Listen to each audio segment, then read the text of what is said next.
This is RTV6 News at 6, working for you.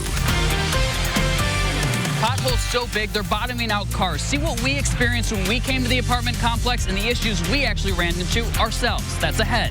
It's been 2 weeks since tornadoes touched down here in central Indiana. I'm Stephanie Wade with the heroic cleanup efforts. It's happening. Skies clearing across central Indiana. Question now is how cool tonight? And we begin now at 6 o'clock with hazards littering the streets of a Southside apartment complex. Tenants are fed up and they reached out to RTV6 for help.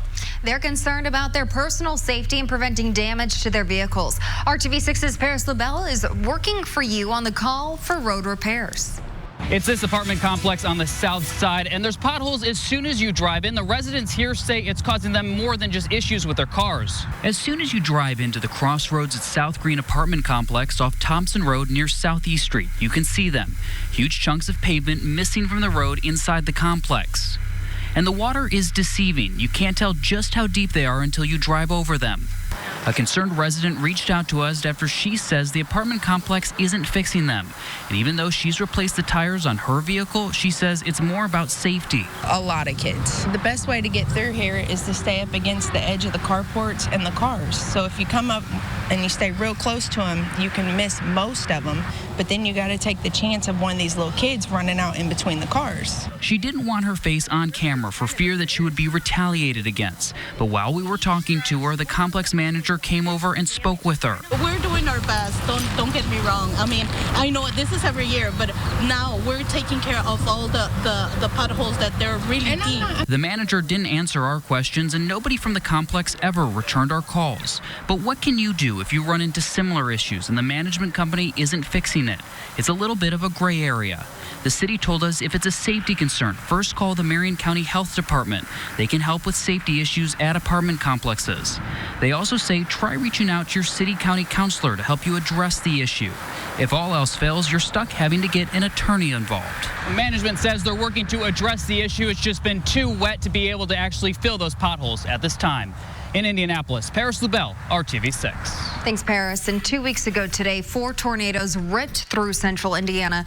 Communities are still trying to clean up and get back to their normal lives. RTV6's Stephanie Wade shows us perhaps the untold story of people coming together to help after tragedy strikes. Throughout this graveyard, headstones are covered by trees that came down during the tornado. Volunteers, perfect strangers, have been stopping by to help. If you drive through Pendleton in Madison County, you're sure to come across crews still clearing streets, yards, and homes. We saw that there was a lot of damage here and just kind of jumped in to help. And plenty of neighbors stepping up. Nobody here could really speak for themselves or do anything for themselves, so it's where we decided to put in our work. Like at this cemetery in Huntsville. I couldn't imagine coming out here right now and wanting to have a moment with my loved one and seeing their headstone tipped over right now. That would break my heart. Trees toppled over several headstones throughout this graveyard during the EF2 tornado. There are a lot of veterans buried out here. There are babies buried out here. I mean, it's people's loved ones that are still trying to recover their own home sites that can't get out here. So Mindy Clendenin and other volunteers. We didn't always catch names with the people we were working with. Have been cutting up trees, removing debris, and recovering graves as much as they can. It's just one of those things that's close to us. It's unclear who maintains this cemetery. I've contacted the County Cemetery Commission, but haven't been able to locate the owner. And it's kind of heartbreaking. There's still trees on top of headstones. Volunteers would gladly use your help if you're able. I saw somebody actually standing over in the front section the other day when we were out here moving debris, just having that moment with their loved one. People need to be able to do that. Stephanie Wade, RTV6. Thank you, Stephanie. And if you would like to help in their volunteer efforts, contact us at workingforyou@rtv6.com. Now to your Storm Team 6 forecast, and it's been a little wet and a little chilly for a June day, and tonight your AC could get a rest. Storm Team 6 Chief Meteorologist Kevin Gregory is tracking that for us tonight. I think the drop in the humidity is one of those things that just makes it so much more enjoyable. Right. And it's down here now, and it's falling. Okay, let me show you the dip in temperatures. It was quite cool for the first half of the day. Sunshine helps everything. That sun coming out and dominating in the late afternoon. Thursday will be the coolest day ahead. We'll have more on that. We've made a nice temperature recovery, though, to 74 in Indy right now, 77 in Terre Haute. The cooler temperatures in the eastern portion of the state because the clouds have just cleared there. You had to wait longer for sunshine. We've all had very windy conditions, gusting over 30 miles per hour out of the northwest. The wind will calm down. Temperatures will fall to 61 by 11 o'clock tonight with a clear sky. New developments tonight in a 5-year-old Marion County murder, one where the suspect was seen skipping away from the crime scene. The prosecutor announced today that Desi Thomas Jr. is facing 52 years in prison for the June 4th, 2014 murder of Harry Briggs. Thomas agreed to plead guilty on Friday. Briggs was working at Joe's Junction convenience store at Troy and Lyndhurst when police say Thomas came in, pointed a handgun at Briggs and another store employee, and demanded money, and then fired 3 shots at Briggs. Surveillance video caught Thomas skipping away after the shooting. He's expected to be sentenced on June 28th. Prosecutors filed criminal charges against 3 people in connection with allegations of animal cruelty at Fair Oaks Farms in northwest Indiana. Now, those charges: beating of a vertebrate animal, a Class A misdemeanor. The charges come in response to the Animal Recovery Mission's June 4th release of undercover video that shows workers throwing, punching, and kicking calves. It is so graphic, we are opting to only show you images from that video.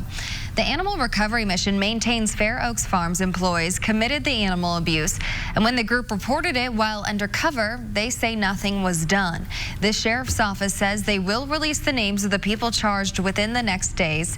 Now, the founder of Fair Oaks Farms said previously that he is working with law enforcement to identify the individuals who abused animals on the farm and prosecute them. And also today, animal rights groups held protests throughout the country against Fair Oaks Farms, as well as Fairlife brand and Coca-Cola, which distributes the milk in grocery stores. Demonstrations took place in Chicago, New York, Atlanta, and Los Angeles, and included a mock dead pile of humans to imitate a pile of dead calves, which was allegedly discovered at Fair Oaks Farms. Organizers say the country should be outraged by what happened at Fair Oaks Farms. We have mothers crying out for their babies for days until they can no longer cry for their babies any longer. Fairlife says it has discontinued the use of milk from Fair Oaks Farms, and Coca-Cola is conducting its own independent investigations of all its dairy suppliers to make sure they uphold animal welfare standards. 4 people have been terminated from the farm, and the founder says they are implementing numerous changes, including hiring an animal welfare expert and installing cameras throughout the farm. A city-county council proposal to help people living in food deserts has many on Indy's northeast side feeling disrespected. They say many of the ideas to provide them access to fresh food are not long-term solutions. At his State of the City address last month, Mayor Joe Hogsett announced new ideas to address food insecurity, including subsidizing Lyft rides to grocery stores and developing an app to help people find nearby places to get fresh food. According to the U.S. Department of Agriculture, there are food deserts all over the east and northeast sides of Indianapolis. The proposal unanimously passed a city-county council committee last week, but not everybody is in favor of it. I suspect the city did not consult the people who would be directly affected by this proposal. Deborah Bridgewater attended a recent neighborhood meeting for the community near 38th Street and Post Road, right in the middle of a food desert. She's against the mayor's plan. For one reason, she says many people in need of the food don't have a computer or smartphone to access the app, which also would identify nearby grocery stores and food pantries. The first thing we all said about the app was, who doesn't Google? And if you're going to have an app, that means that you have either a computer or a phone, right? About 30 people attended the meeting, voicing their concerns and frustration about the $500,000 proposal. Another reason they don't like the plan, the subsidized Lyft rides would take people to nearby grocery stores, but away from a local grocer. It's not sustainable, and it does not invest in the community. We have A&I grocery store that's actively working on food insecurity on the Far East side, and they're trying to tell everybody to hop in a lift that they're going to pay for and take their business elsewhere, and it's counterproductive. Those against the proposal say it's just a Band-Aid and will actually drive people away from the community. Paul Babcock, the city's director of public health and safety, said these ideas are intended to be helpful years from now, not just a short-term fix. We are partnering on a daily basis with local neighborhood organizations, local organizations to really address the issues that they face. And we'll continue to do that. We have a number of staff who focus on that, not only as their regular day-to-day job, but as a part of special projects they pick up. Many who participated in the neighborhood meeting said they plan on attending the next City County Council meeting to make their voices heard. And that proposal is scheduled to be voted on by the full City County Council on July 15th. Still ahead here on the news at 6, a Broad Ripple restaurant closed, the latest in a series by the same owner. And jobs are available, and you could make up to $80,000 to start. The industry looking to hire you. And RTV6 takes you where the news happens as we celebrate 70 years together. The story that took Grace Trahan back to her home in Texas, one she hoped would still be standing. Well, the average temperature, low temperature this time of the year is 61. I bring that up because we'll be quite cool tonight. Many spots at least 10 degrees cooler than that. I'm anxious to show you what happens after our cool morning. We'll do that coming up. Up for only $89. On time. This is RTV6 News at 6, working for you. A Broad Ripple business is no longer open. Three Wise Men Brewing Company closed yesterday. The restaurant had been in business for the last 8.5 years. No reason for the closure has been given yet. Three Wise Men is the 8th restaurant in the Scotty's Brewhouse line to close over the past year. The company released a statement saying Three Wise Men would continue to operate a tap room in Muncie. Hiring Hoosiers is an RTV6 year-long commitment to guiding you to job opportunities and training programs. Tonight, we zero in on the plumbing industry. At Justin Dorsey Plumbing in Danville, managers have tried different measures to get the word out about its job openings. They've even offered bonuses to staffers who help bring someone on board to work as a plumber. They're looking for experienced plumbers or those who are ready to explore a new career option. The industry as a whole is seeing a dire shortage, and it could get worse with the baby boomers retiring. Many Indiana companies are offering apprenticeship programs and tuition reimbursement so applicants can attend classes and get paid while on the job. For all intents and purposes, guaranteed job security. I mean, no matter what happens in the economy, people are still going to need to flush the toilet. They're going to still need running, clean water in their homes. And we're able to provide those services and fulfill those needs when people either can't do that or don't have it where they need it. So it's a great trade. It's a great field to get into. Licensed plumbers in Indiana typically earn between $54,000 to $80,000 a year to start. But many field techs quickly advance to earn a 6-figure salary. For more information on the open positions at Justin Dorsey Plumbing or to see other companies accepting apprenticeships, click on the links in this story at hiringhoosiers.com. As we continue to celebrate 70 years on the air as Indiana's first television station, we are sharing memories and stories from many alums of Channel 6. Grace Trahan came to Channel 6 in 1994 from her home state of Texas. More than a decade later, she returned to her hometown on assignment to cover one of the most intense storms in history, Hurricane Rita. One of the biggest stories was when I went down to Texas actually to cover Hurricane Rita and the connection to Indiana, and that was very surreal because that was where I grew up. So I went there to travel with Indiana contingencies that were there to help out, but it was also very touching for me on a personal note because that was my home and I really didn't know what to expect.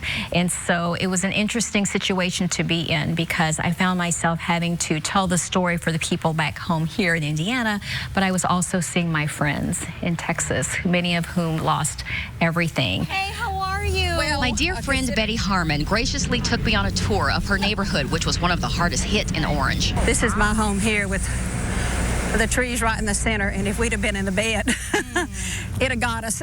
And I remember even going to my childhood home, not knowing what to expect because I had not been able to get in touch with family. And the photographer and I driving up and seeing my childhood home, and it was intact. And it was a really emotional moment. Surprise! How are you? Okay. How you doing? All right. The best part of my trip, seeing my dad. He and our neighbors are fine. That's what the hurricane did right here. Oh, yeah. It's a good thing the wind was blowing from the north, you know? Right. Everything fell that way. I loved that tree, but I love my dad more. But that's a story that I'll never forget covering. And to watch all of our 70th anniversary stories and our 1-hour special, head to theindychannel.com and click on 70 Years Together at the top of the homepage. Kevin. A quick 70 years like that. Well, we start building on the 7-day forecast with cooler than average temperatures today. Wait till tomorrow morning. That'll get your attention. There they are, my favorite clouds. These are cumulus clouds. Now you see them. Tonight you won't. Once the sun sets, they'll just fade away, and that's good because I've got something for you to look at in the southeastern sky tonight. I'll tell you about that in a second. Clouds are leaving. The rain left earlier today. Now the clouds have cleared, so all is lining up for a cool night tonight with the wind calming down. Temperatures will head to the lower 50s as we go through the evening. These are the dew point temperatures. When they're in the mid to 60s, that's when we say it's uncomfortable and you really feel the humidity. Obviously, it's going to be much lower than that, meaning very comfortable. You may have the windows open at your house right now. Definitely for a while this evening as the cooler air returns. Temperatures tomorrow, close to 80 degrees, but still below the average high of 81. You see what happens Wednesday. We step back a little bit, and then we drop off a lot as we get to Thursday, the coolest day within the 7-day planner. Temperatures in eastern Indiana, a full 10 degrees or more, cooler than western portions of the state where the sunshine came out earlier in the day. Okay, after sunset, I'd say by 10, 11, it should be up high enough that you get a really good view of Jupiter. If you bring some binoculars, you might even be able to see a few of its brightest moons. Again, looking to the southeast tonight. Jupiter. Temperatures in the low 50s in the morning. I don't know that you need to dress in layers, but it'll definitely be cooler to start the day. But that's what's great about this time of year. From morning low to afternoon high, we can make some pretty big jumps, and we'll stretch that temperature already to about 73 by noon. Upper 70s for the afternoon high with lots of sunshine. Temperatures from north to south, everybody enjoying temperatures close to average. One of the biggest differences from today, where we had winds gust over 30 miles per hour, the wind will be light tomorrow with all of that sunshine, making it one of the nicer days of the week. Clouds return Wednesday. The rain chances hold off till later in the day Wednesday, but more likely Wednesday night into Thursday morning. High temperatures again staying in the 70s. The rain off to the west as we go into Wednesday evening, but Wednesday night into Thursday morning, rain around. Thursday, quite a cool day. Windy, 66 for the high. Friday, a nice day. Great way to end the work week at 75 degrees. Chance of thunderstorms with highs around 80 Saturday and Sunday. All right. Sounds good. Thank you, Kevin. Enjoy the cooler temps. All right. Hey, Dave. Hi, guys. How you doing? Hey, good evening. Going to be a very interesting offseason for your pictures. The way the team looked at the end of last season going to be much different from the way they look at the beginning of next season. One thing's for sure, though, Miles Turner will be there. Remember, Patriots center with that big new contract, which begins this fall. And today, a sign of just how far he's developed. Miles is just one of 20 players selected to the August training camp, which will be used to select the U.S. men's national team, which will play for the World Cup in Australia at the end of August. The 20 will be whittled down to 12, with the final team announced August 17th. Former North Central and IU star Eric Gordon, also a finalist on that team. Well, speaking of the NBA, Game 5 of the finals tonight. Big question is, will Kevin Durant play or not for the Golden State Warriors? This is KD walking into the arena in Toronto before this morning's shoot-around. He set out the finals, remember, recovering from that strained calf. Raptors have a 3-1 series lead. A win tonight on home court gives Toronto their first championship. Warriors coach Steve Kerr says KD will be a game-time decision. Coverage begins at 8:30 right here on RTV6 and ABC. And on the eve of their minicamp, word tonight, the Colts offensive lineman Antonio Garcia has been suspended the first 4 games of the season after testing positive for performance-enhancing drugs. Garcia was signed to the team's practice squad, not the full roster, last fall.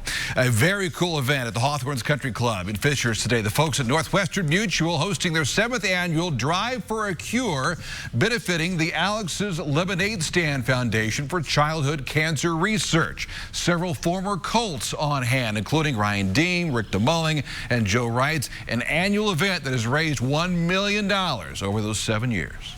only about 4% of money that's raised for cancer treatment is for children, 96% for adults. And when you see how much good is done from that 4%, it makes you just want to do more and more and more and more. You know, it all goes back to Coach Dungy and the way he kind of mentored us, and just go find something. Find a cause that needs help. And this one found us. The history of it goes way back, but it came through my high school football coach, and we've just been working at this and trying to raise awareness and money and make sure that money gets placed in the right spot. Yeah, great event. Hey, hard to believe another high school sports season is wrapping up a week from tonight. That includes the baseball state finals. We checked in on University High School. Trailblazers are back after a 4-2 loss to Daleville in last year's 1A final. We'll see what happens next Monday. We'll highlight those guys coming up later this week. Hey, finally tonight, first and foremost from the White House, Washington, D.C. Not your usual scene there. That's the Borg-Warner Trophy being rolled into place because President Trump honored Simon Pagino, Roger Penske, and the rest of the Penske organization this afternoon. The winning car on hand, a lot of familiar faces from the Speedway and IndyCar in the background. Simon honored, though, the most. As a Frenchman, it's such an honor to represent my country here today in the biggest race in the world, and especially being invited to come to the White House with President Trump is a phenomenal achievement. But it's also an honor for my whole team, Team Penske, the entire organization. We're very proud to be here today. And Simon's trip, the subject of tonight's Sports Extra Spotlight after Game 5 of the NBA Finals. The News at 6 rolls on after that. I am Levita. Welcome back. Today, the Colts added muscle, sweat, and a can-do spirit to a Habitat for Humanity home building project at the Colts complex. More than 100 volunteers from the Colts and Stanley Security helped kick off construction of the home for a local family, helping construct the interior and exterior walls. Okay, special happy birthday to my dad. How about that? Happy birthday. He knew there was an issue when I sat down at the piano to sing, because I don't play piano and I can't sing, so he plugged his ears. But it was a rough rendition.